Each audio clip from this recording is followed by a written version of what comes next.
Hello, lovelies, and welcome back to the Cognitive Collective podcast. So, today's episode is probably the most personal conversation I am ever going to have, and it's going to happen with you guys today. So as an adult, I'm literally about to turn 31 next week, and as an adult, I was just recently diagnosed with autism, specifically Autism Spectrum Disorder Level 1.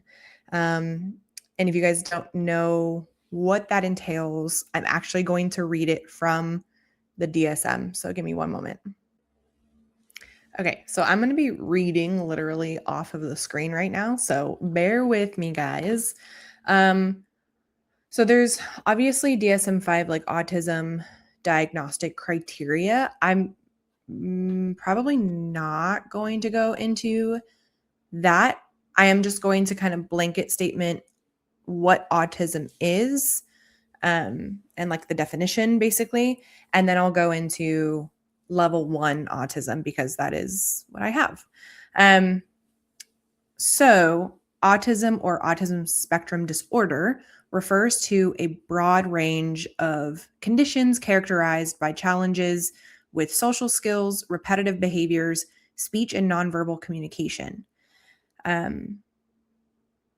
Another like definition from autismspeaks.org says autism refers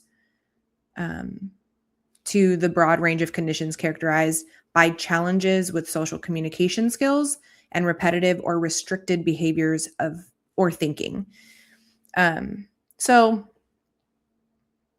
let's go into the severity levels. So the DSM-5,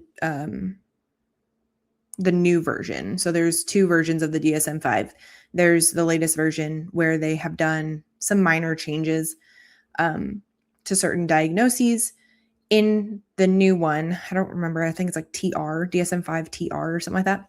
But anyway, they characterized autism with 3 levels now. So it used to be autism spectrum disorder and I think Asperger's syndrome, I think.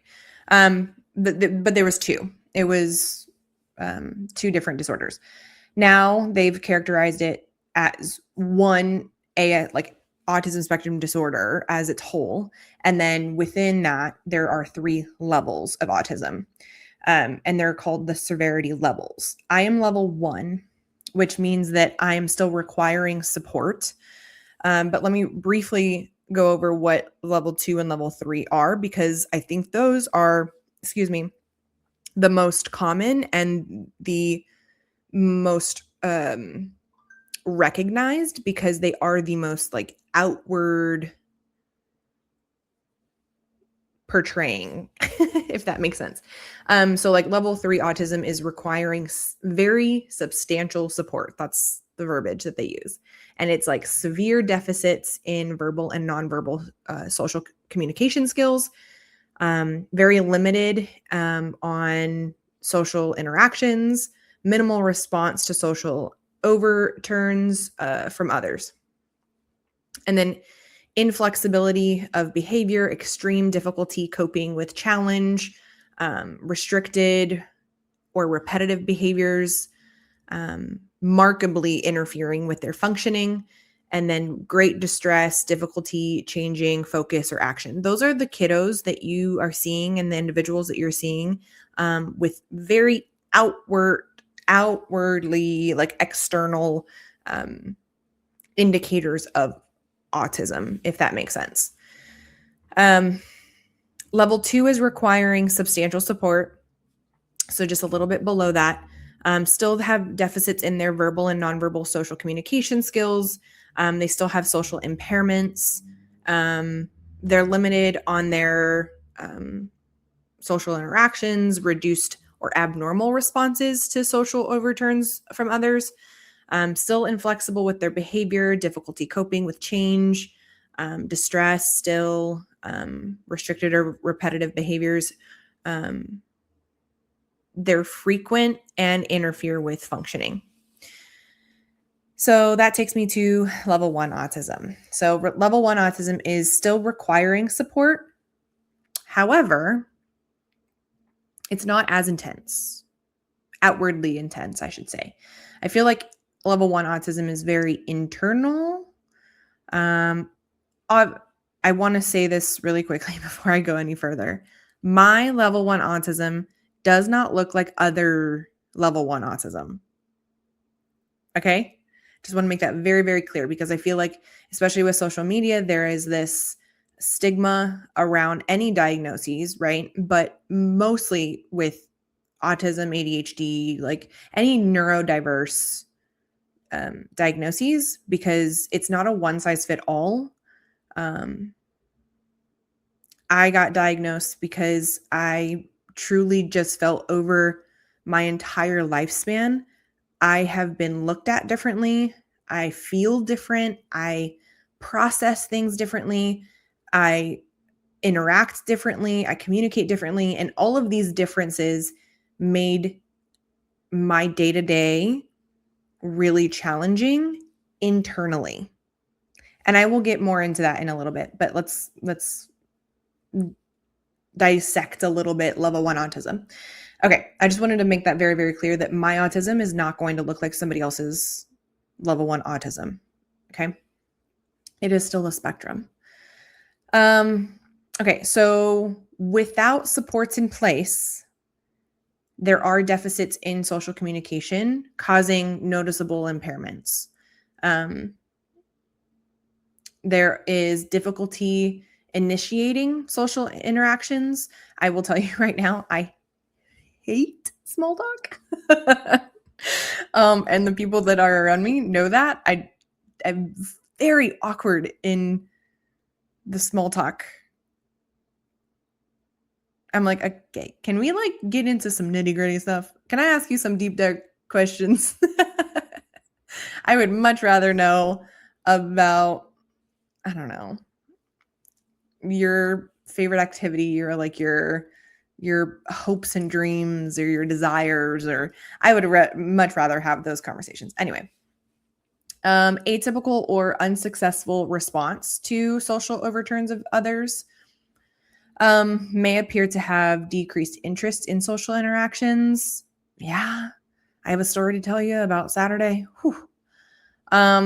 Inflexibility of behavior causes significant interference with functioning. Yeah, we'll get into that. Difficulty switching between activities, not me. Problems of organization and planning hamper independence. Social communication without supports in place, deficits in social communication cause noticeable impairments. Wow. Why are we repeating things? Autismspeaks.org. You don't need to repeat things. Never mind. I'm not going to read that again. Yeah. Okay. That's so weird. I would show you. Well, actually, I can show you. Let me show you this really quick because this is so interesting. Screen share. I'm going to share my screen with y'all really quick. Look at this. So this is what I just read to you guys on autismspeaks.org. All of these little like, the little image, right? But then right here, it literally says the same thing. Hello? Like, what? Why? I don't know. Okay. Sorry, I just had to show you that because that's crazy.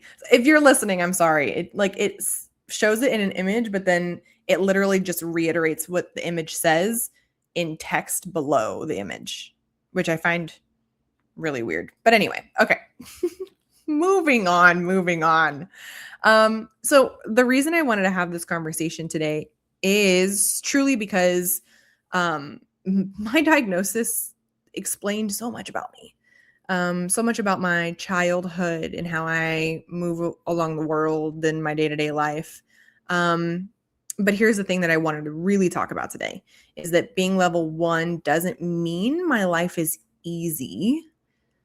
It just often means that people assume it is because it's a level 1 and not a level 2 or 3, like where most people think that you need support. I think it's misunderstood that level 1 still does need support. And especially with women, we are really good at hiding it. It is what it is, right? Like, we're really good at hiding the fact that we need something. And sometimes it's also hard for me to even understand what I need. And so that has also been a challenge, but it's also something that's a little eye-opening for me when I learn about it, about myself. You know what I mean? So first thing I really want to talk about with this is that you guys see the product. You guys see my businesses, my 2 LLCs. You see the podcast. You see me speaking sometimes eloquently and sometimes not. You see me with clients. You see me at school. You see me networking. You see me at events. You see me volunteering. You see me doing all of these things. And from the outside, it looks like, wow, she's so productive. And wow, she, is capable and able and all of these things.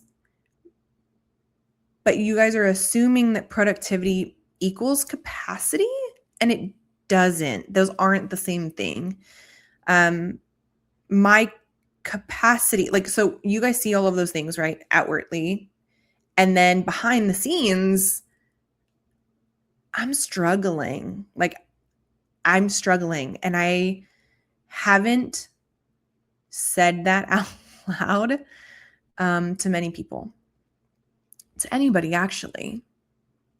I'm struggling, and the past few weeks have been increasingly difficult because of all of the things going on.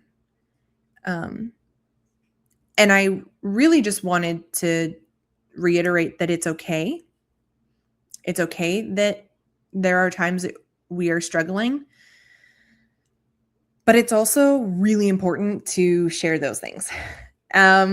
And like I said, the past couple of weeks, I actually wasn't going to do this episode for the 3rd episode. I wasn't. But because of several things that have happened in the past couple of weeks, I'm like, maybe it is a good time.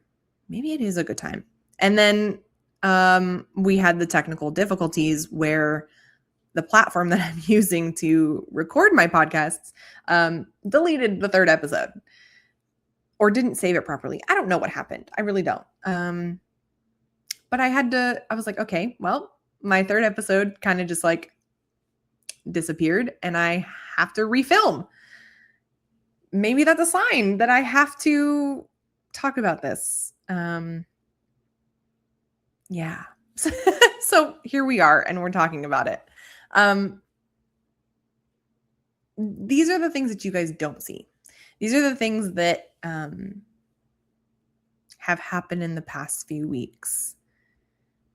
It is, going to an event and then coming home and crying.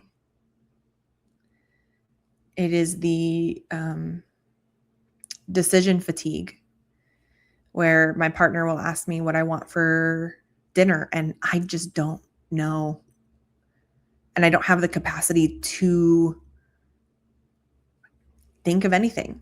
There's a list of places that I would love to eat, and I know that. But the fatigue of even having to decide, the stress of, and it's so simple to so many other neurotypical individuals. It's like, what do you want to eat? Oh, I want this, I want that, whatever.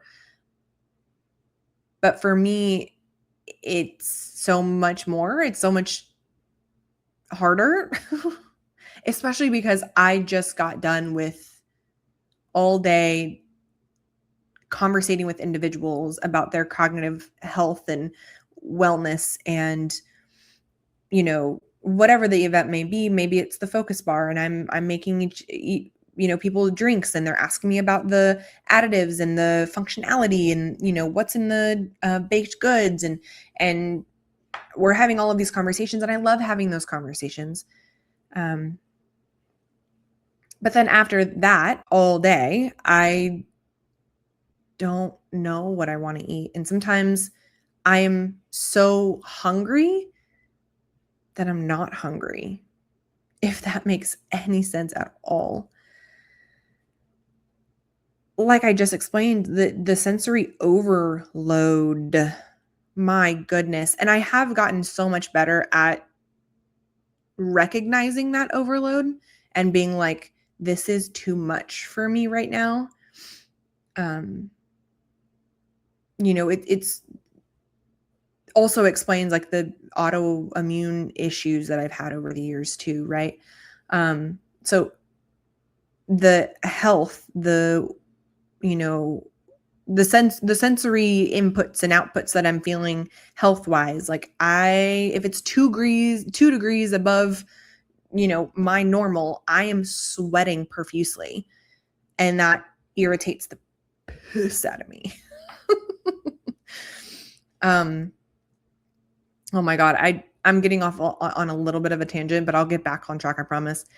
I hate with a passion, and I also hate using the word hate because I think it's a very strong word, but this is something I do really truly hate, is every single time I am having a legit hot flash, like an actual hot flash. I know I'm only 30. I've had hot flashes for like 10 years.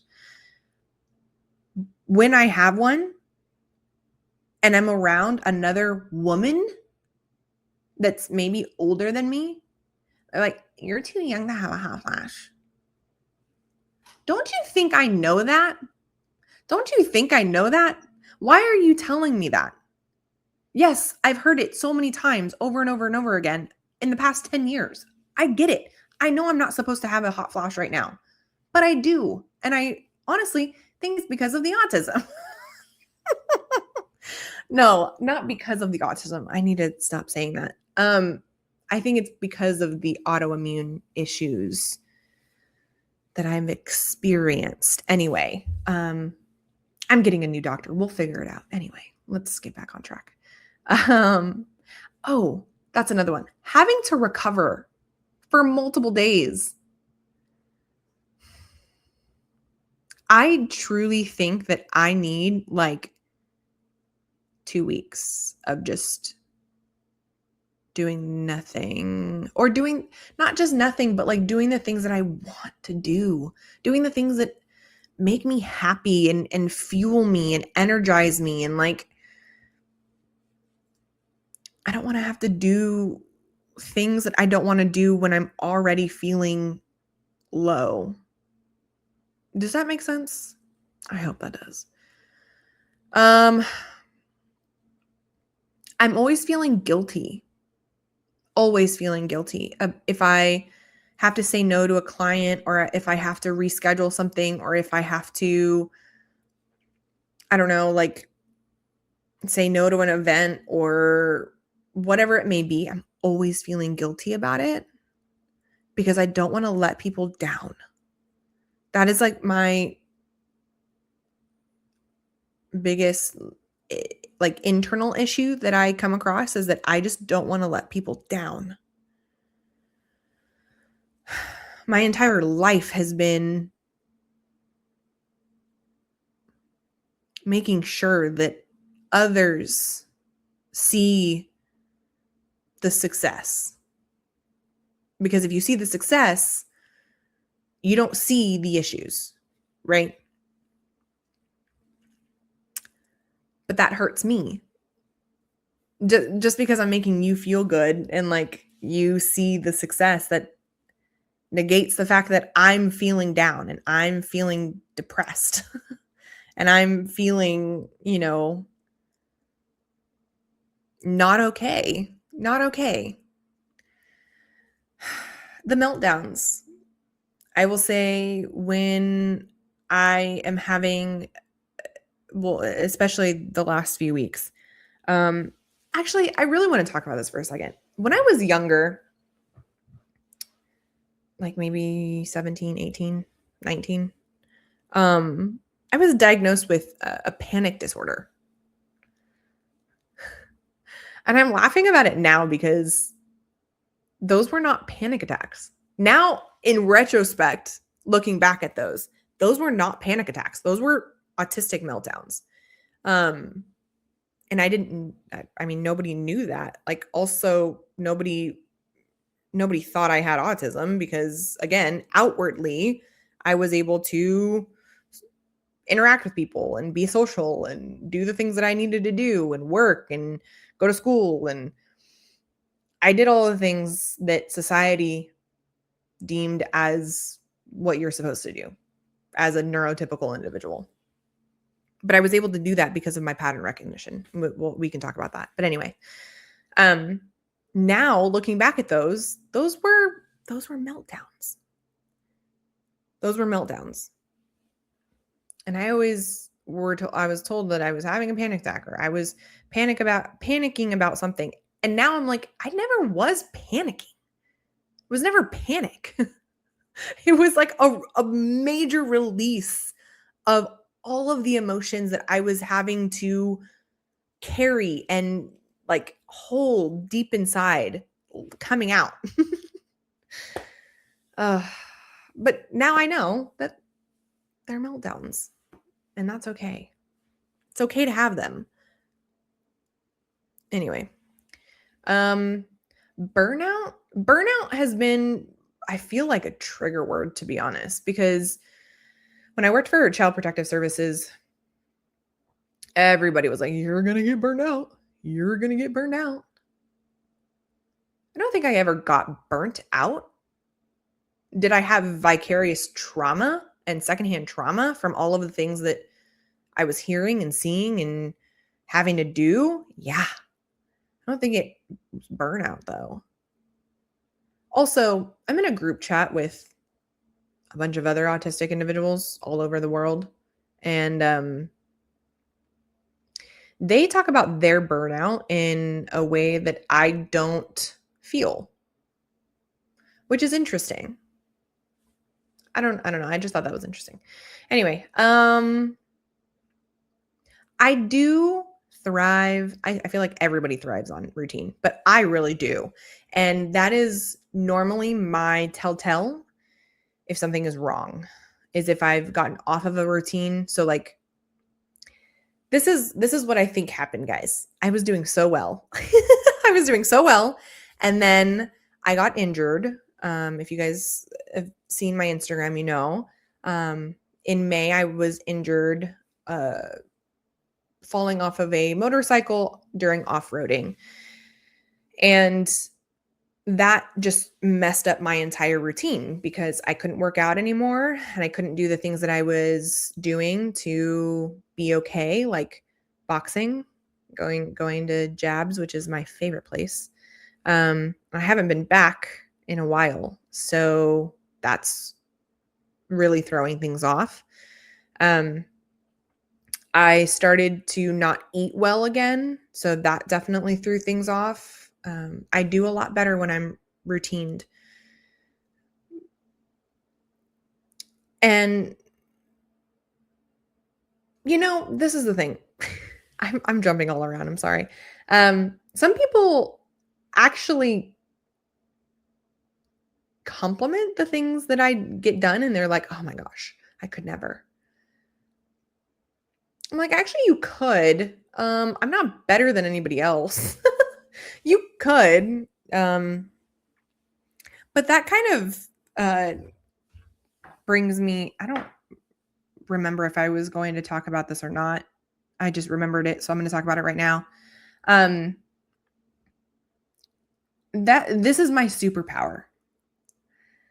And I love using the word superpower because it kind of takes away the stigma of being autistic. My superpower is pattern recognition. I am freaking good at it and I love it. And I can get very passionate about all of the things that I love about, you know, human interaction and how, like, dude, people watching is my favorite pastime. I love people watching. And you could tell so much about a person just by watching their body language. You don't have to hear them at all. Like, I was doing an event at a pickleball court and I was behind like one of the, you know, mirrors, or not mirrors, but the windows. So I could see into the pickleball tournament, but I couldn't see, or they couldn't see me, or that's not. I could see them. They could also see me. I couldn't hear them. That's what I was trying to say. I couldn't hear them. But I could literally tell you exactly what was going on in each of those tournaments just by watching the individual's body language. I thought that was so cool. Anyway, so I will say that I appreciate when people say like, oh, you're getting so much done and you're doing all these things. It's so impressive. Like, I appreciate that. But I truly do believe that it's because of my ability to process so fast, to analyze so fast, to be so like process oriented and analytical and logical and pattern like focused. And I truly do think that that's my superpower. And that's also why I love working with neurodiverse individuals and working alongside them, working with them, working for them, because it is truly fascinating what neurodiverse individuals can do. Yeah. So here's the thing. This is kind of like my next little topic I wanted to talk about, is that autism doesn't go away or end when you become successful. And I think that I have come to terms with that over the past few months. Like, am I super successful? No. Will I be? Hopefully. But what I've seen is that how do I say this? We think we've like, I don't know. Hold on. How do I want to say this? Autistic people can succeed. So like, I think we've unintentionally created a couple stereotypes with autism. One is that autistic individuals can't succeed because of the issues that they have. Issues is a weird word, but anyway. The other is that if they do succeed, then they must not need support anymore.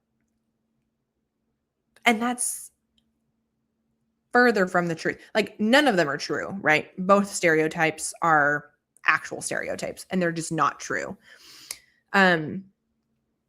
But me, going through school, having multiple degrees, having jobs, sticking with those jobs, being very productive and successful in those jobs, now having a business, doing all of these things, that does not mean that I don't need support.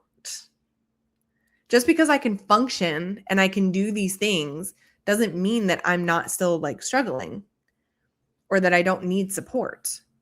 I think people think that just like disappears when somebody is successful, and that's just not the case. I'm not saying that like I need a bunch of things, right? Like, I'm not saying that either. And this is the thing that I'm talking about. Why do I have to like reiterate that when I say, hey, I'm struggling and I need support, that does not mean the latter. Like, it doesn't mean that I can't do these things. You know what I mean? Like, why is there that double-edged sword of, well, you're successful and you don't need support, or you're not successful and you need support? Like, why do we have that double-edged sword? Why is that a thing? I can be successful but still need supports. I don't know. It's so frustrating. And that kind of takes me into my next little point, is that support doesn't look like rescue. Like, I don't need saving. I don't need rescue. You know what I mean? It's literally just checking in on the people that you care about. And I've had this issue for so long, is that I have people in my life that I know are friends, that I know are people in my, friend group or whatever. But that doesn't feel like friends. And that's so hard to get a neurotypical individual to understand, is that I still feel lonely in a group of people that I know care about me. That's okay. I don't like, why is that on you? You know what I mean? Like, that's how I feel. And sometimes it's really hard for me to say, because it's how I feel. But if I say it, then the people that I'm talking to or about, they're like, well, I'm your friend. Well, that's rude. And I'm like, how is that rude to you when I'm talking about me? Like, what? So then I just don't bother. You know what I mean? But I truly feel like I don't have any friends. I do have friends. I need to caveat that, because if anybody, listens or watches that is my friend, they're going to be like, she's talking about me. No, I do have friends, and I know I have friends. I don't have friends, though. Does that make sense? Wow.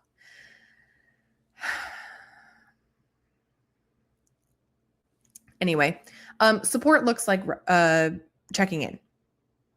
It looks like understanding when I'm saying these things.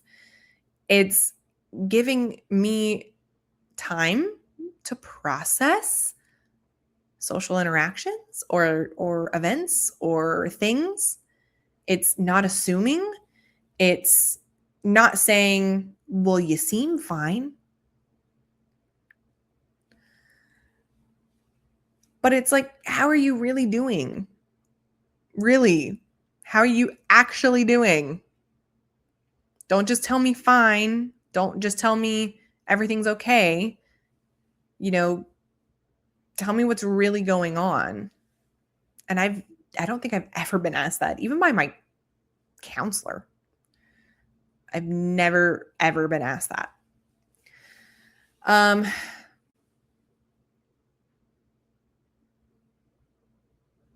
Yeah, I don't know, guys. I think what I really want people to understand is that autism looks different for everybody. It's not a one size fits all, even within the levels. You can be successful and be autistic.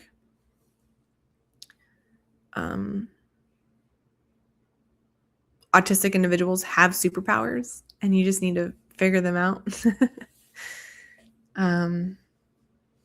But really, truly is that we still need support. We are sometimes not okay, and that's okay. I really didn't want to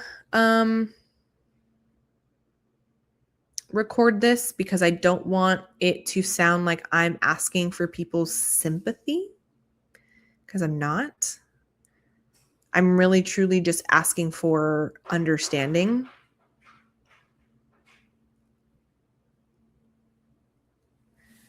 And then the people that, know me, just asking for support, to be honest. If you know someone that is autistic, or somebody who is maybe holding everything together, just check on them. Not because they look like they're struggling, but because sometimes people who appear to be the strongest are usually spending the most energy just trying to hold themselves together. And that's hard. because that energy is debilitating once expended.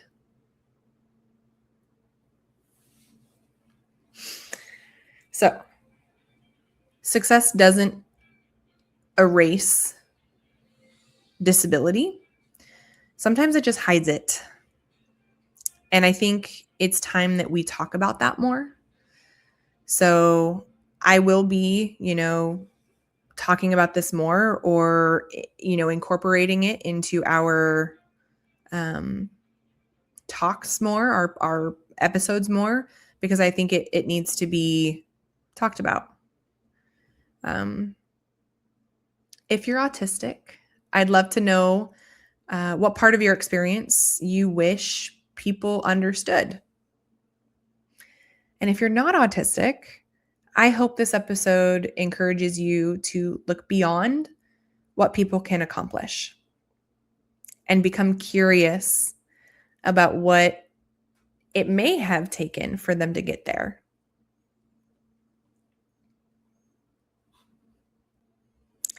And as always, remember, growth happens beneath the surface long before it blooms.